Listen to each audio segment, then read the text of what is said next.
네. 비상계엄 당시 국회의원과 선관위 직원들을 체포하기 위한 체포조가 있었다는 의혹 관련해서 저희 JTBC 취재 결과 검찰 특별수사본부가 최근 정보사령부에 출장 조사를 나가서 당시 상황을 확인한 걸로 파악이 됐습니다. 여도현 기자의 보도입니다. 계엄 발표 후 계엄군이 가장 먼저 들이닥친 곳은 중앙선거관리위원회였습니다.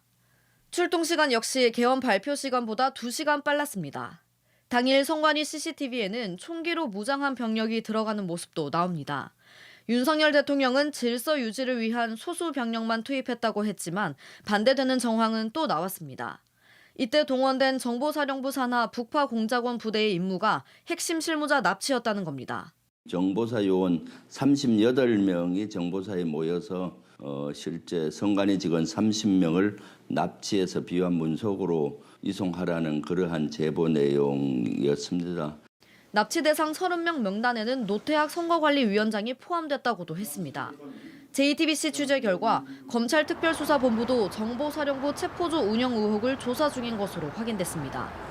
특수본은 지난 20일 경기도 안양시에 위치한 국군정보사령부에 직접 출장 조사를 나갔습니다. 관계자들을 직접 만나 실제로 체포조가 있었는지, 어떤 역할로 누구에게 어떤 지시를 받았는지 등 당시 상황을 확인한 것으로 파악됐습니다. 검찰은 국가수사본부 수사라인 지휘부에 대한 수사를 통해서도 체포조 동원 의혹을 확인 중입니다.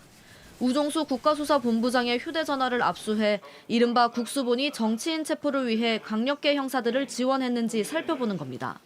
김용현 전 국방부 장관 등 계엄군 지휘부와 조지호 경찰청장 등 경찰 지휘부 신병을 확보한 검찰이 국회와 선관위에 체포조를 투입한 경위에 대해 사실관계를 정리해 나갈 걸로 보입니다. JTBC 여도현입니다.